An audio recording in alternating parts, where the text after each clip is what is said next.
Oh, hello, I'm Brian Croft, and I've known Edwin for many, many years, probably 50 years almost.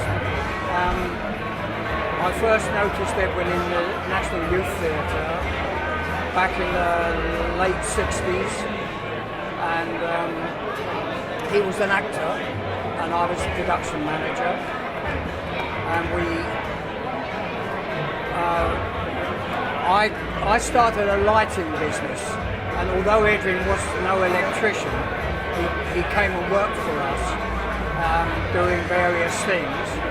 And we were on tour with the Rolling Stones one day, and he got very friendly with Roy Lamb, who was another member from the National Youth Theatre, that I got into the rock and roll business. And they decided to set up a trucking company because they thought they could do it better than the people we had at the time. This was back in 72, 73, I think. Anyway, and the rest is history as far as Edwin Shirley trucking is concerned. He was the most amazing person, charismatic, charming, mad, exciting, fantastic entrepreneur, would never take no for an answer, full of energy, just a wonderful, and it's utter tragedy that he has passed away at a relatively young age, and it was a huge shock for us all. What to say about it, when he told some great jokes, and one of them, I was going to the first night of a play by Michael Hastings about Dublin, and Edwin came up with this instant joke, which was a guy went for an interview for a labouring job, an Irishman in London went for a job, and it was fairly prestigious construction site, so he had to have a little interview. And they said, well, your first question is, what's the principal difference between a joist and a girder?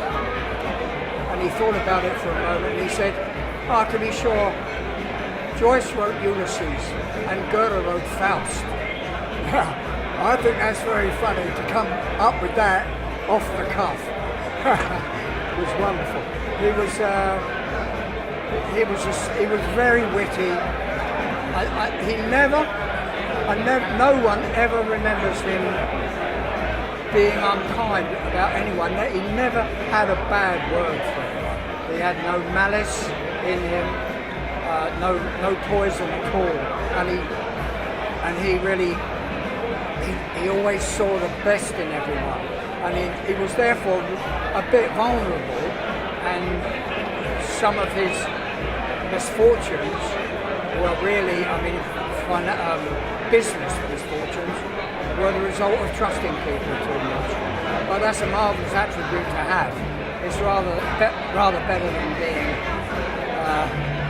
a miserable git, as he would say. What else?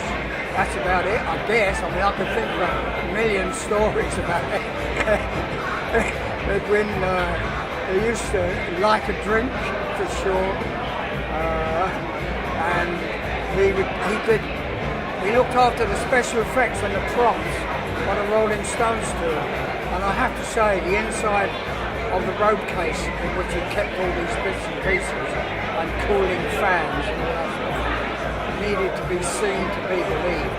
It was worse than an undergraduate's bedroom, and we were all meant to be terribly organised. But it was 1973, and those days were pretty forgiving, as opposed to now, where it's all a huge industry, I think that's about it, really, and we loved him so much, and I still really can't come to terms with the fact that he's not here, that he's not going to walk in and be the life and soul of this park. Okay, thank you.